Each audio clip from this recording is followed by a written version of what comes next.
नमस्कार, आप सभी को शुभ दीपावली। कई दिनों से हम आपसे जुड़ नहीं पा रहे थे, इसके लिए अत्यंत खेद है। बिल्कुल। त्योहारी व्यस्तताओं की वजह से हम सभी जरा आपसे दूर थे, मगर अब हम फिर से आपके साथ जुड़ चुके हैं और एक बहुत बड़ी खुशखबरी के साथ कि भारत, हमारी टीम इंडिया इस विश्व कप के सेमीफाइनल में पहुंच चुकी है दीपू। और उस जिस जिंक्स की बात हमने वर्ल्ड कप शुरू होने से पहले की थी कि उस नॉकआउट का जिंक्स, वो सेमीफाइनल मुकाबले का प्रेशर, टीम इंडिया इससे कैसे टैकल करती है, ये देखने वाली बात होगी मुंबई के वानखेड़े स्टेडियम में 15 तारीख को। अभी मैं आपको बता दूं कि 2011 जब वर्ल्ड कप हम लोग जीते थे, ठीक है, उसके बाद से नॉकआउट हम लोग 10 खेल चुके, 10 क्या 11 खेल चुके हैं, ठीक है। 550 का आईसीसी टूर्नामेंट्स में नॉकआउट, आईसीसी टूर्नामेंट्स की बात कर रहा हूँ। उसमें मैं 2 जो टेस्ट का चैंपियनशिप है उसको भी जोड़ ले रहा हूँ। तो ये हम लोगों को अब ये लगने लगा था कि हम लोग भी कहीं ना कहीं अफ्रीका के रास्ते पर चल पड़े हैं। हम लोग बहुत बढ़िया खेलते हैं। हम लोग कोई, आप देखिए इस टूर्नामेंट में जिस तरीके से हम खेले हैं, शायद ये ऑस्ट्रेलिया की टीम अपने 2000 के बाद वाले 2003 और 2007 में ऐसा खेली थी। तो 2003 और 7 में दोनों में खेली थी। तो जो 11 मैच का है, मुझे लगता है कि ये 11 मैच जो लगातार वर्ल्ड कप में जीतने का आंकड़ा है, उस विश्व रिकॉर्ड की बराबरी हम लोग फाइनल जीत कर अहमदाबाद में कर लेंगे। और ये 11 का शुभ आंकड़ा भारतीयों मान्यताओं के हिसाब से 11 का एक आंकड़ा शुभ भी माना जाता है। तो क्या हम वो 11 के 11 मैच जीत करके, एक मैं बात बताऊं, अभी जो भारत के लोग हैं, थोड़ा सा उनके अंदर डर है। थोड़ा कोई भी 10 बार अगर हार का सामना नॉकआउट में कर ले, 9 बार हार का सामना, तो कोई भी डरेगा। क्योंकि 2015 में भी से फाइनल खेले, 2019 में तो ऐसा लग रहा था पूरा वहां का टिकट ही भारत के लोग खरीदे कि फाइनल तो हमारा ही, हमें ही खेलना है। और उस टाइम की टीम न्यूजीलैंड ही थी। लेकिन एक अच्छा बात यह है कि हेनरी चोटिल है। ये मैं चर्चा करने वाला था। हेनरी वापसी नहीं कर सकते, कर सकते हैं वापसी, क्योंकि 5 दिन का गैप है। ऐसा है कि 50-50 है, अभी कंफर्म नहीं हुआ है। मैट हेनरी का ना खेलना भारत के लिए मुझे लगता है प्लस पॉइंट रहेगा। लेकिन इन सबके बीच शायद वो काइल जेमिसन को लेकर के आ सकते हैं, जिन्हें भारत में खेलने का अनुभव है दीपू। काइल जेमिसन को भी भारत में खेलने का अनुभव है, ठीक ठाक बल्लेबाजी भी वो कर लेते हैं। अब मैं आपको एक बात बता दूं कि अब नॉकआउट शुरू हो गया है। अब ये आएंगे तो वो कर देंगे, वो आएंगे ये कर देंगे, कोई भी आए कुछ भी करे, भारत को बस जीतना चाहिए। ये टीम कॉम्बिनेशन मैट हेनरी का होना और ना होना जो डाउटफुल सिनेरियो है, ये शायद न्यूजीलैंड को परेशान कर रहा होगा कहीं ना कहीं। देखिए, जो जब 402 उन्होंने रन बनाया था तो नहीं थे हेनरी, फखर जमान ने बहुत मारा, मतलब बहुत गंदा तरह से उनकी पिटाई उस दिन हुई थी। उस मैच में मैट हेनरी नहीं थे, फर्गूसन भी नहीं थे। देखिए, एक मैट हेनरी की वजह से आप ये नहीं कह सकते हैं कि न्यूजीलैंड कमजोर पड़ गई है या वो धार नहीं रहा है, ठीक है। आप इससे बिल्कुल, अब देखिए, जो पास्ट है वो बीत गया, अब उससे कोई मतलब नहीं है। नॉकआउट का अपना अलग प्रेशर होता है। और भारत, देखिए, भारत और न्यूजीलैंड दोनों के ऊपर प्रेशर है, क्योंकि दोनों टीमें चोक करने के मामले में, नॉकआउट में चोक करने के मामले में सबसे आगे हैं। प्लस पॉइंट ये है कि विलियमसन आ गए हैं, केन विलियमसन का लाइनअप में होना। और इसके साथ साथ सचिन रविंद्र जिस तरह के फॉर्म में चल रहे हैं, वो भी एक प्लस पॉइंट न्यूजीलैंड के लिए। मगर इन सबके दरमियान एक वो आंकड़े की जो हम बात करते हैं कि न्यूजीलैंड से हमारा मुकाबला, वो 2019 की यादें, वो महेंद्र सिंह धोनी का रनआउट, वो सब कुछ भारतीय दर्शक भूलते नहीं हैं। लेकिन इन सबके उलट मैच जो है वो वानखेड़े में होना है। रोहित शर्मा का एक तरह से होम ग्राउंड, श्रेयस का होम ग्राउंड, जो मुंबई के लिए खेलता है उसके लिए होम ग्राउंड है। और आमतौर पे इंडियन क्रिकेट सर्किट में खेलने वाले जो भी प्रोमिनेंट प्लेयर्स हैं, अगर आपके विश्व कप 11 में है तो उन्होंने ठीक ठाक क्रिकेट वानखेड़े के मैदान पे खेली हुई है, तभी वो है, या मुंबईकर कंडीशंस में खेली हुई है तभी वो टीम में है। तो ये एक तरह से इंडिया के लिए बहुत बहुत बड़ा एडवांटेज होने वाला है। सबसे है कि जो भारत का जो फाइनल है वो न्यूजीलैंड के साथ है। अगर भारत न्यूजीलैंड को हरा तो कंफर्म मानिए भारत फाइनल जीत जाएगा। नहीं, मुझे तो डर देखिए ऑस्ट्रेलिया से ही है। मुझे अगर अफ्रीका आता है फाइनल में, तो मैं जानता हूं कि इतने बड़े प्लेटफॉर्म पे उसका जो अनुभव है ऑस्ट्रेलिया, ये अफ्रीका टीम का नॉकआउट खेलने का अनुभव उन खिलाड़ियों को देखेंगे तो 1-2 खिलाड़ी होंगे जिनको अनुभव होगा नॉकआउट जैसे मैच खेलने का। लेकिन ऑस्ट्रेलियन जो टीम है, देखिए, नॉकआउट में हमेशा बेहतर खेलती है। और जैसे जैसे कंपटीशन अपने चरम पे जाता है, उनका खेल भी लगता है जैसे चरम टीम उनका, देखिए, टीम उनका सेटल हो चुका है। मतलब कि अफगानिस्तान का बॉलिंग अटैक बहुत अच्छा है, उनके खिलाफ मैक्सवेल ने अकेले मारा। और तो खैर सदियों में एक बार होता है। और एक नहीं, लेकिन दीपू इसके साथ मैं एक ये जिंक्स मानता हूँ कि इसी तरह की पारियां आपको एक विश्व चैंपियन बनाती हैं। कौन भूल सकता है 1983 की वो कपिल देव की 175 रनों की पारी, वहीं से पूरा टीम का मोमेंटम चेंज हो गया। उस दिन जो 83 मूवी बनी है, मैं एक दिन देख रहा था, तो जिस तरीके से उन्होंने दर्शाया है, तो वहीं से लगा कि वहीं से भारत को अपने अंदर कॉन्फिडेंस आया कि जब हमारे captain leading from the front जाके इस तरीके से खेल सकते हैं तो हम लोग जरूर आगे जाएंगे और हम लोग जीतेंगे भी। अगर अनुभव काम भी आया। अगर आपको ये संदेह हो कि हम लोग किस मैच की बात कर रहे हैं, तो दुर्भाग्यवश उस पारी की कोई भी फुटेज इंटरनेट पे आज भी उपलब्ध नहीं है। 175 रनों की कपिल देव ने 1983 विश्व कप में जिम्बाब्वे के खिलाफ वो पारी खेली थी, और जिस पारी को इस मैक्सवेल की पारी से पहले ओडीआई क्रिकेट की सर्वश्रेष्ठ पारी रेट किया जाता था। अब शायद ग्लेन मैक्सवेल की पारी ने उसको ओवरकम कर दिया। ओवरकम नहीं कर सकते आप। देखिए क्या है, वो जो दौर था, वो जो प्रदर्शन था, देखिए इस टीम के साथ मालिक, देखिए चोटिल हो गए इसलिए थोड़ा सा आदमी उसको ऊपर ले रहा है, नहीं तो ऐसा अगर वो चोटिल नहीं रहते तो मुझे लगता था कि वो आउट हो जाते। ग्लेन मैक्सवेल, हाँ, वो आउट हो जाते क्योंकि एक्स्ट्रा एफर्ट डालने की कोशिश करते। जब चोटिल हो गए तो वो अब उनके लिए क्या है, विन विन सिचुएशन हो गया। अगर साथ उस दिन लक था, क्योंकि जिधर शॉट मार रहे थे ना, गेंद कट लग के भी 4 रन चली जा रही थी, तो उनके साथ लक था उस दिन, मतलब किस्मत बोल सकते हैं। और साथ ही साथ कुछ अफगानिस्तान की गंदी गेंदबाजी, अनुभव की जो कमी होती है, वो स्ट्रेटजी शायद मुझे नहीं लगता था कि वो सही। आपके हिसाब से फाइनल ऑस्ट्रेलिया भारत होगा? हाँ, इंडिया और ऑस्ट्रेलिया में फाइनल होगा, मुझे दिख रहा है। साउथ अफ्रीका को कोई चांस आप नहीं दे रहे। हालांकि आपको मैं याद दिलाऊं, हालिया सीरीज साउथ अफ्रीका ऑस्ट्रेलिया से खेल करके आई थी, काफी अच्छा उन्होंने परफॉर्मेंस दिया था ऑस्ट्रेलिया के आगे। और अगर देखा जाए तो वो ऑस्ट्रेलिया भले ही बड़े टूर्नामेंट्स की टीम है, पर साउथ अफ्रीका भी इस बार काफी वेल सेटल्ड होके आए हैं। मैं बिल्कुल आपकी बात से सहमत हूं कि साउथ अफ्रीका को थोड़ा सा क्रेडिट देना चाहिए, लेकिन आप ये देखिए ना कि जिस तरीके से ऑस्ट्रेलिया की टीम सेटल हुई है, पहले वो गिरे हैं, फिर ऊपर उठे हैं, फिर एक मैच के लिए गिरे, फिर ऊपर उठे। तो ऐसे में क्या होता है कि आपकी जो टीम है, देखिए भारत को लेके मुझे डर इसलिए लग रहा है क्योंकि वो एक भी मैच ही नहीं आ रहे हैं। हाँ। तो उनको वो कोलैप्स करेंगे तो उनको समझ में नहीं आया, कहेंगे अरे यार मैं तो जीतने वाली टीम है हमारी, हम कैसे क्या करें। थोड़ा सा डर न्यूजीलैंड खिलाफ भारत का लग रहा है, क्योंकि देखिए 2003 के बाद 2003 में जीते थे, फिर अभी जीते हैं सीधे 2020 साल बाद। अब वही थोड़ा सा डर है। कोई नहीं, कोई डर नहीं। जिस तरीके के बल्लेबाज हमारे फॉर्म में हैं, श्रेयस और राहुल, केएल राहुल और श्रेयस इतना अच्छा खेले भाई, मुझे लगा कि कोई ओपनिंग बल्लेबाज ऊपर क्रम का बल्लेबाज खेल रहा हो। जिस तरीके का वो शॉट खेले और दोनों ने अपना शतक पूरा किया। और सबसे बड़ी बात मैंने देखी कि उन्हें पावर प्ले के ओवर्स खेलने को नहीं मिलते, फिर भी वो पारी को किस तरह से बिल्डअप करते हैं। बिल्कुल, ये बहुत काबिल तारीफ है। आप देखिए 410 रन बना, कहीं आपको 1% रिस्क दिखा उस 410 में? बिल्कुल, उस पूरे 410 रनों के दरमियान कहीं भी कोई, मतलब मैं देखा हूं 400 जब भी टीम के बनते हैं तो मैं देखता हूं कि कई सारे उसमें कैच ड्रॉप होते हैं, फील्डिंग मिस होती है, बल्लेबाज एक्स्ट्रा एफर्ट डालता है, प्रॉपर क्रिकेटिंग शॉट से वो 400 रन बनाना, तरीके से जैसे कोई 250 रन बनाता है, वैसे भारतीय टीम ने 400 रन और इस विश्व कप में देखिए भारत ने चेस करते हुए जितना मैच जीता है, अब फर्स्ट इनिंग में उतना बैटिंग करके, देखिए मोटे तौर पे कहा जाए तो हर बक्से को क्लिक किया है भारतीय टीम ने अभी तक। और ये सबसे बड़ी बात, विश्व कप से पहले भी हम ये बात कर रहे थे कि हर बार हमारी Indian team batting heavy team बन के आती थी। इस बार शायद ये पहली बार है कि हम बॉलिंग हेवी टीम बन करके निकले। मैं तो इसको बैलेंस टीम मानता हूँ ना। जितना खतरनाक हमारी बॉलिंग है उतनी ही खतरनाक हमारी बैटिंग है, और वैसे ही फील्डिंग भी है। फील्डिंग में जिस तरह केएल राहुल ने विराट कोहली गेंद पर कैच रोका, कहीं से वो दिखे कि कई सारे उदाहरण हैं फील्डिंग में, तो कई सारे उदाहरण हैं। रविंद्र जडेजा नहीं, मुझे ज्यादा जब सबसे ज्यादा कोई और खिलाड़ी मुझे तो देखने में आ रहा है कुलदीप यादव कितने अच्छे फील्डर बन गए इस विश्व कप में लगा रहे हैं। हाँ बिल्कुल, कुलदीप यादव यूपी के माटी में ऐसा मोहम्मद कैफ के देखिए आमतौर पर वो डाइव लगाने के लिए नहीं जाने जाते हैं मनीष, लेकिन इस विश्व कप में वो जो जुनून दिखाया कुलदीप यादव के अंदर। देखिए भारत जिस तरीके से खेल रही है, विश्व कप जीतने जा रही है।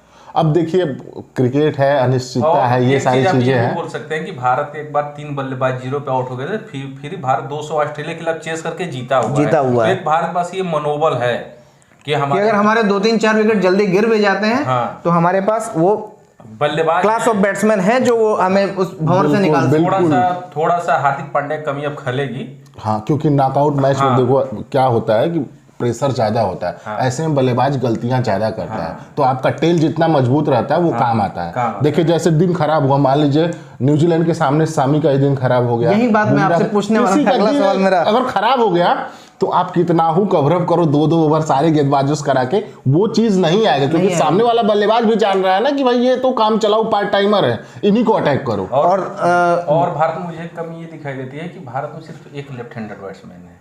हाँ, ये थोड़ा समस्या है, लेकिन अब क्या ही कर सकते हैं, जिस तरीके के फॉर्म में बल्लेबाज है ना। इस सोडी और सेंटनर को टैकल करना, सोडी तो मुझे नहीं लगता अब न्यूजीलैंड टीम में लाने वाली है। मुंबई मैच में नहीं खेलेंगे, बिल्कुल नहीं। मुंबई के मैच में मुझे वो संदेह लग रहा है, हाई स्कोरिंग रन होगा ये मैच होगा। हाँ, वहाँ आप ये देखिएगा। और आपको क्या लगता है कि भारत क्या रणनीति रहेगी न्यूजीलैंड के खिलाफ बल्लेबाजी में, खासकर बल्लेबाजी में? मैं स्पेशली ये मानता हूँ अवनीश कि रोहित शर्मा ये करने को जाएंगे कि शुरुआती 10 ओवरों में हम जितने रन बना सके, और वहाँ उन्हें ट्रेंट बोल्ट से जरा सतर्क रहना होगा। मेरे हिसाब से भारत को चेस करना चाहिए मुंबई में। सही कह रहे हैं, मुंबई का जिस तरह अब वो अब नॉकआउट के दौर में आ चुके हैं, तो आप अपने कंफर्टेबल जोन में खेलना चाहेंगे। ये भी वहाँ पे समुद्र किनारे है, तो जो हवा बहती है उसमें गेंद स्विंग भी होता है, और ड्यू उतना आता नहीं है। हाँ, और ड्यू उतना आता नहीं ये है, भी थोड़ा लेकिन मुझे उम्मीद है कि अपनी गेंदबाजी से ही भारतीय टीम न्यूजीलैंड की कमर तोड़ देगी। हाँ, जैसा अफ्रीका को उन्होंने तोड़ा। क्योंकि सब लोग बोल रहे थे कि सबसे टफ मैच अफ्रीका के साथ होने जा रहा है, और काफी क्लास वाले बैट्समैन अफ्रीकन लाइनअप में भी हैं। साथ ही साथ न्यूजीलैंड से भी भारत ने मुकाबला करा था। इकलौती न्यूजीलैंड ऐसी टीम थी जिसने दिखाया कि नहीं, कुछ ओडीआई क्रिकेट भारत के साथ वो खेल रही है। अन्यथा बाकी सारी टीमों ने हथियार से डाल दिए हैं। ऑस्ट्रेलिया और न्यूजीलैंड के अलावा किसी के साथ खेलते समय भारत को नहीं लगा कहीं भी लो डाउन है या फिर हेड्स डाउन है। जैसा न्यूजीलैंड में उनको मिलता है वेदर, वैसा धर्मशाला में उनको मिल गया था, और मुंबई में वैसा नहीं उनको मिलने वाला है। वो ह्यूमिड कंडीशंस रहेंगी। इन सब से इसमें तो टेस्ट होगा ही उन लोगों का। लेकिन इन सब के बीच उनके पास उनका एक कप्तान Kane Williamson, a player to watch out for in this semifinal. क्या परफॉर्मेंस की उम्मीद उनसे आप करते हैं, एक न्यूट्रल क्रिकेट फैन के तौर पे? एक इंडियन के तौर पे तो हम चाहेंगे वो ना चले। क्लियर बता दूं, आप केन विलियमसन को मान रहे हैं, लेकिन कॉनवे भी उसी तरीके के बल्लेबाज हैं नॉकआउट के लिए।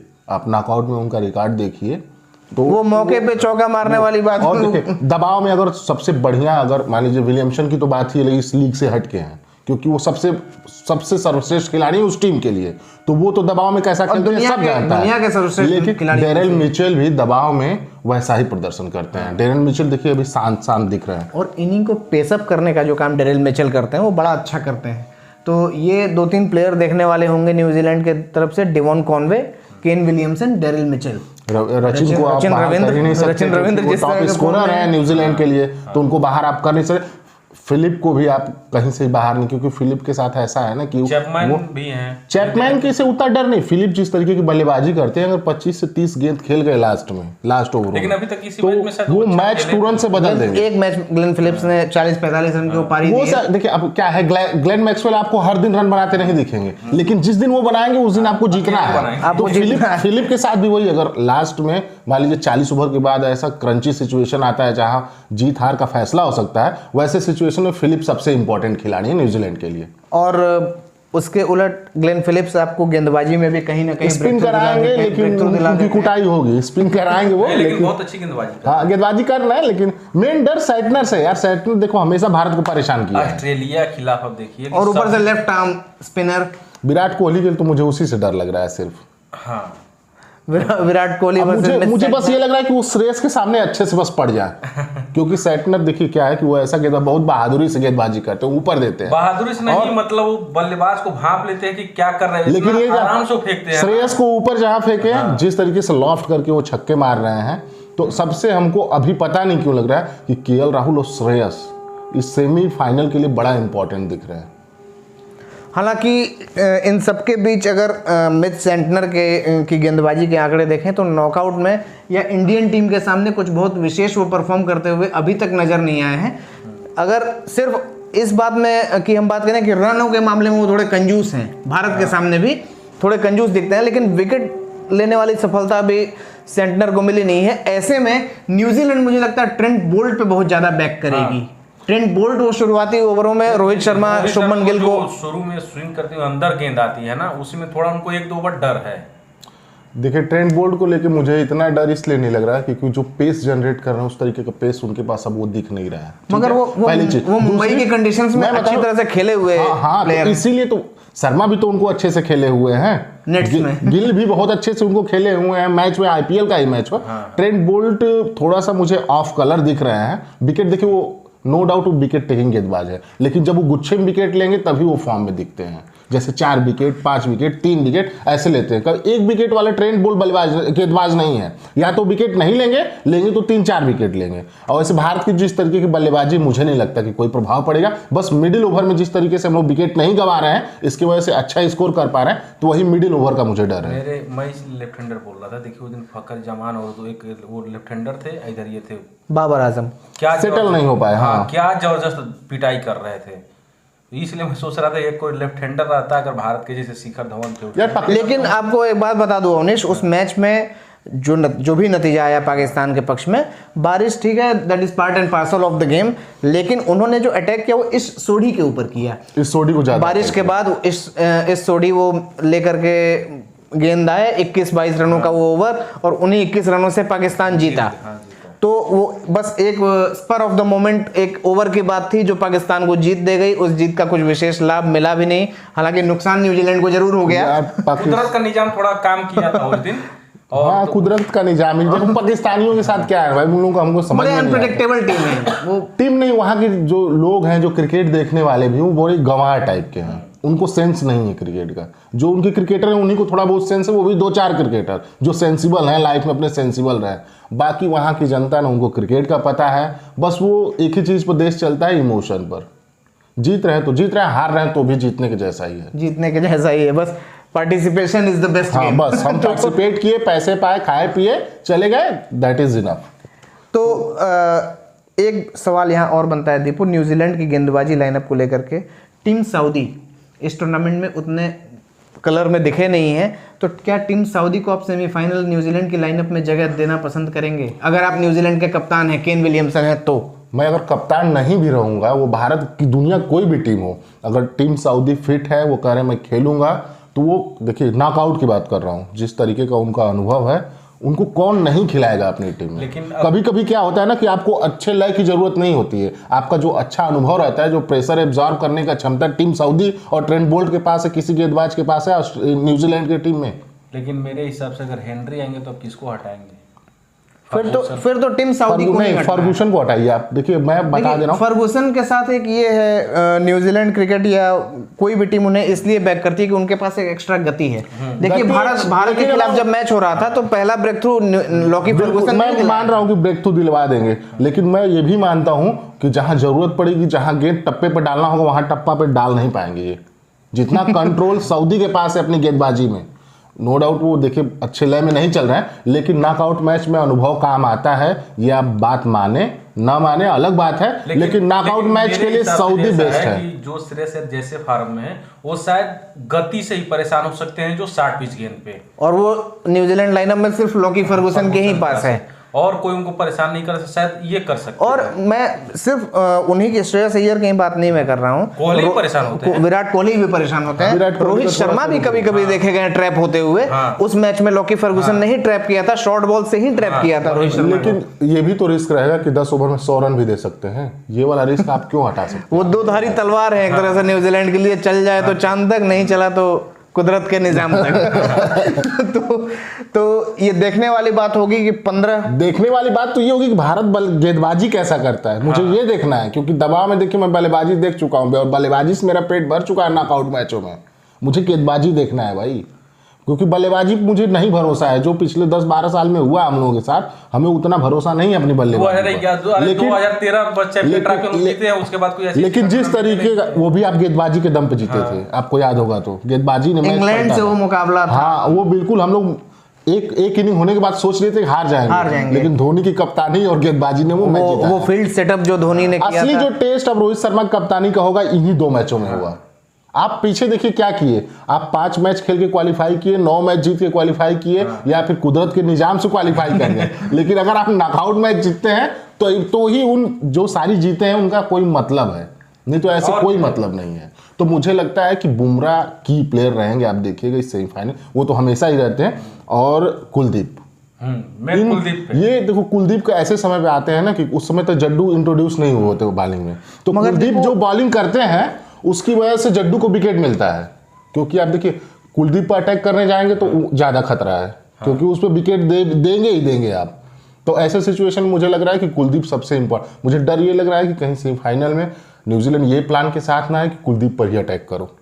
ऐसे में क्या होगा कि जड्डू भी परेशान होने लगेंगे, क्योंकि जड्डू के पास वैरायटी नहीं है।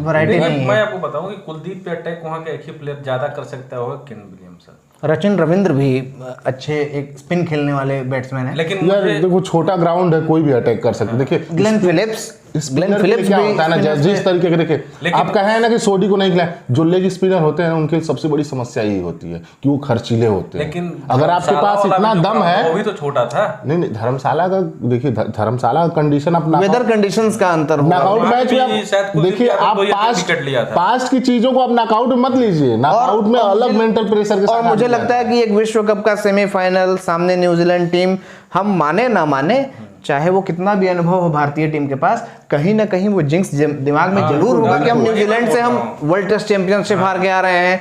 न्यूजीलैंड इकलौती ऐसी टीम है जिसने सबसे क्लोज मुकाबला इस विश्व कप में हमसे खेला है, अलग अलग टीमों को उसने परेशान किया है। यही कह रही है कि भारत इनको रौंद देगा।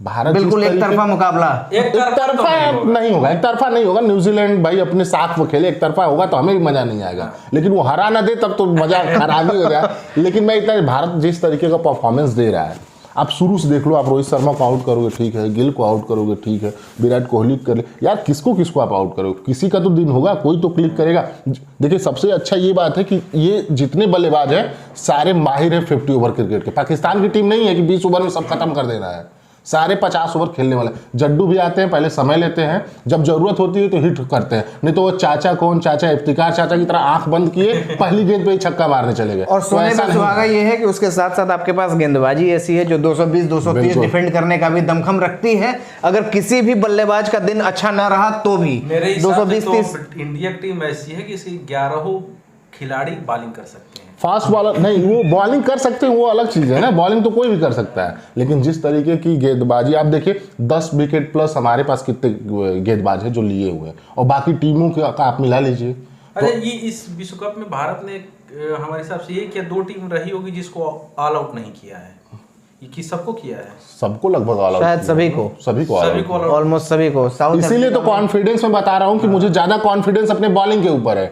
आप मुझे लगता है सिराज क्लिक करेंगे उनका, ये भी ऐसी पहली टीम होगी जो सबको की है ऑल आउट करके इस टूर्नामेंट के सेमीफाइनल में पहुंची है। वो 2003 में 7 या 8 मैच में ऑस्ट्रेलिया ने भी सबको ऑल आउट किया। ये तो 9 मैच में, वही तो मैं बोल रहा हूँ ना। मगर एक मैच ऑस्ट्रेलिया ने उस विश्व कप में क्लोज खेला था, शायद वो इंग्लैंड के साथ था।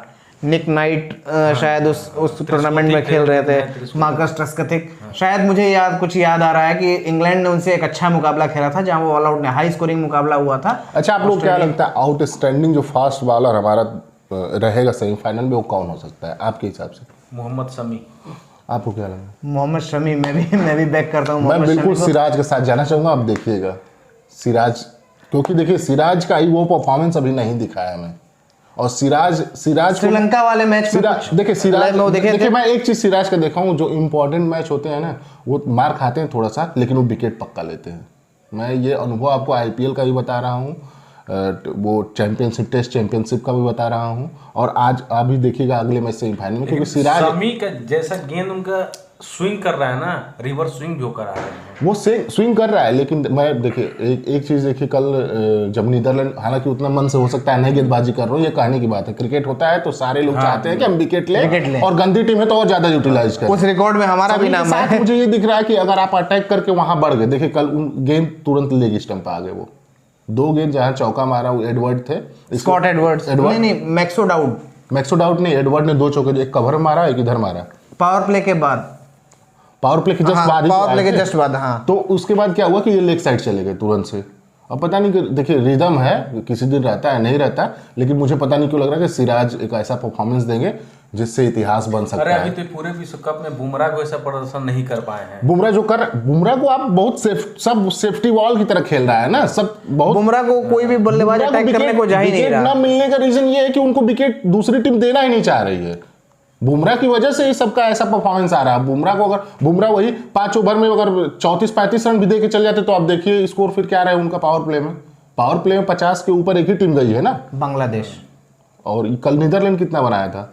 शायद ये 50। हाँ, ये भी ठीक है। 50 के ऊपर। 50 के ऊपर की बात कर रहे हैं, यहाँ तो 90 भारत बना रहा है, तो इसीलिए वो 50 के ऊपर हम लोग नहीं जाने दे रहे हैं, क्योंकि उसमें बुमराह का योगदान रह रहा है। और जिस दिन बांग्लादेश वाले मैच में बुमराह कुछ ऑफ कलर थे, तो उस दिन बांग्लादेश अच्छा स्कोर लेकर के गई थी। तो देखने वाली बात होगी 15 तारीख को। बिल्कुल 15 तारीख का इंतजार करेंगे, उससे पहले एक दो और शो करा जाएगा। कौन? भाई भारत जीते वर्ल्ड कप, थोड़ा हम लोग एंजॉय किया जाए, सूखा खत्म हो, कितने दिन का सूखा है ये। और आइए इस त्योहार को एक साथ, इस जश्न को मनाते हैं।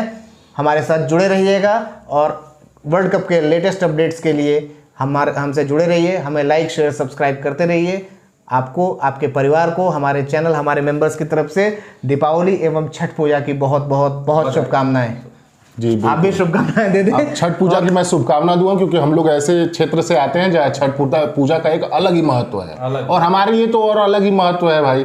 अर्घ, सूर्य देवता, ये तो हम लोगों के लिए हमारी परंपरा में हमारे है। क्षेत्र में ऐसा होता है, हर जगह उगते सूरज की पूजा होती है हमारे यहाँ। हम डूबते सूर्य की भी पूजा करते हैं। तो हम चाहते हैं कि भाई विराट कोहली और रोहित शर्मा जो है, हमारा सूरज जो उगा हुआ है उसको 20 तक चमकते हुए पहुंचा दे, और हम लोग फाइनल ये सिर्फ 2 मैच और बस जीतेंगे कंफर्म। आप इस बार देख लीजिए, हम लोग जीत रहे हैं वर्ल्ड कप। तो आइए साथ मिल करके टीम इंडिया के जीत का जश्न मनाते हैं। बहुत बहुत धन्यवाद हमारे साथ जुड़े रहने के लिए। जय हिंद।